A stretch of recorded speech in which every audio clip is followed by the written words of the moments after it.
पहले देवेंद्र यादव को गिरफ्तार किया, फिर कवासी लखमा को गिरफ्तार किया। उनके दादा ने भी जनहित के बहुत सारे मुद्दों पर जेल गए हैं। मेरा बेटा दबने वाला है न भूपेश बघेल दबने वाला है। बेटे के जन्मदिन के दिन ही उसको गिरफ्तार किया। तो राहुल गांधी का फोन आया और प्रियंका गांधी का फोन आया। राहुल जी के पहले फोन आ गया, खड़गे जी का ऑफिस से फोन आ गया, प्रियंका जी ने ट्वीट कर दिया। अदानी के दबाव में ये विष्णुदेव साय सरकार काम कर रही है। लगातार धरना प्रदर्शन आंदोलन ईडी के खिलाफ चल रहा है। शराब घोटाले के मामले को लेकर ईडी की जो कार्रवाई चल रही है उसके खिलाफ कांग्रेस जो है लगातार धरना प्रदर्शन आंदोलन कर रही है। आज भी आप देख रहे हैं कि रायपुर शहर जिला ग्रामीण द्वारा आज रायपुर के फायर ब्रिगेड चौक में आप देख रहे हैं कि यहाँ पर धरना दिया जा रहा है, जिसमें पूर्व मुख्यमंत्री भूपेश बघेल मौजूद हैं, पूर्व महापौर प्रमोद दुबे, एजाज ढेबर और एआईसीसी के जो सदस्य राजेश तिवारी मौजूद है। तमाम कांग्रेस के जितने बड़े नेता यहाँ पे मौजूद हैं। और आज ही के दिन पूर्व मुख्यमंत्री भूपेश बघेल इस मामले में जो गिरफ्तार हुए हैं उनके बेटे चैतन्य बघेल, उनसे मिलने के लिए वो ईडी दफ्तर गए थे। उनके साथ उनकी बेटी भी थी, उनके साथ उनकी पत्नी भी थी, यानी चैतन्य बघेल की जो बेपत्नी है वो भी यहाँ मौजूद थी, जो भूपेश बघेल की पुत्रवधू थी। मिलकर निकले और मिलकर निकलकर उन्होंने कहा कि चैतन्य बघेल बिल्कुल ठीक है, निश्चित है। और साथ ही साथ उन्होंने ये भी कहा कि आज जिस तरह चैतन्य बघेल को ईडी ने गिरफ्तार किया है, गिरफ्तार करके लेके आया और उनसे पूछताछ की जा रही है, उसको लेकर अगर आज उसके दादा होते तो खुश होते, क्योंकि उनके दादा ने भी जनहित के बहुत सारे मुद्दों पर जेल गए हैं और जेल गए थे। तो आज भी एक जनहित के मुद्दे पर उनके परिवार को फंसाया जा रहा है, तो इसको लेकर खुशी होगी। साथ ही साथ उन्होंने ये भी कहा कि जब उनके बेटे को गिरफ्तार किया गया तो राहुल गांधी का फोन आया और प्रियंका गांधी का फोन आया और कांग्रेस के सभी वरिष्ठ नेता जो है उन सब का फोन आया और कांग्रेस के सभी बड़े नेता जो हैं उनके साथ हैं, ये संदेश देने की कोशिश की। तो लगातार धरना प्रदर्शन आंदोलन ईडी के खिलाफ चल रहा है। कांग्रेस के नेता लगातार अपनी बातें यहाँ पर रख रहे हैं और आइए अब हम सुनते हैं कि भूपेश बघेल जो है इस मामले में क्या कह रहे हैं। देखिए, जिस प्रकार से अडानी को पूरा इंडस्ट्री जा रहा है, सीमेंट प्लांट, पावर प्लांट और सारी खदानें, सारे एमडीओ, वो सब अडानी के जा रहा है। और जिस प्रकार से उसके अडानी को जो एमडीओ दिया गया है महाजेनको के खदान को, तो वहाँ पेड़ जिस प्रकार से कटाई हुई है उससे लोग नाराज हैं।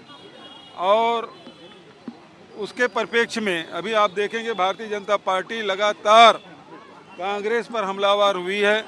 पहले देवेंद्र यादव को गिरफ्तार किया, फिर कवासी लखमा को गिरफ्तार किया, फिर हमारे अनुसूचित जाति के जितने नेता हैं सेकंड थर्ड लाइन के, उसको दर्जनों ने सैकड़ों के हिसाब से उनकी गिरफ्तारी हुई। तो ये और जिस प्रकार से फिर से बस्तर में आदिवासियों को टारगेट करके फर्जी मुठभेड़ करके उनको मारा जा रहा है, नौजवान प्रदेश छोड़ के भागने के लिए बाध्य हो रहे हैं। और अभी जिस प्रकार से विधानसभा में अडानी ने जो पेड़ कटवाया उसके खिलाफ में स्थगन प्रस्ताव लाया और उसी दिन मेरे बेटे के जन्मदिन के दिन ही उसको गिरफ्तार किया। उसको नोटिस नहीं दिया, उसको सीधा गिरफ्तार करके लाया।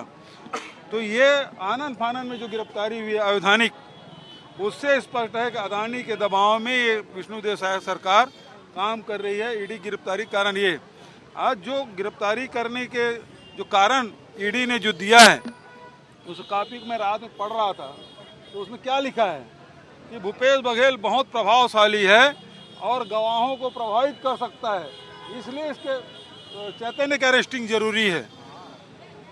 तो भाई सवाल एक एजेंसी है जो कहती है कि मैं प्रभावशाली हूँ, दूसरा एजेंसी इसकी सीबीआई है। जब मेरे खिलाफ केस चला था, सीबीआई ने केस दायर किया था, तो उन्होंने क्या कि सुप्रीम कोर्ट में केस लगाया था कि दूसरे राज्यों में स्थानांतरण किया जाए, क्योंकि भूपेश बघेल मुख्यमंत्री बन गया है, प्रभावित करेगा। और जैसे सरकार से उतरे वैसे ही सीबीआई ने सुप्रीम कोर्ट से केस वापस ले लिया।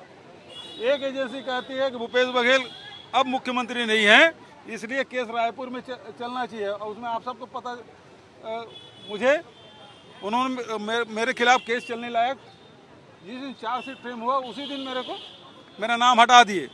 और अब ईडी ये कहती है कि मैं प्रभावशाली हूँ, तो इसका मतलब ये है मैं प्रभावशाली हूँ, तो फिर विष्णुदेव को कुर्सी से उतर जाना चाहिए।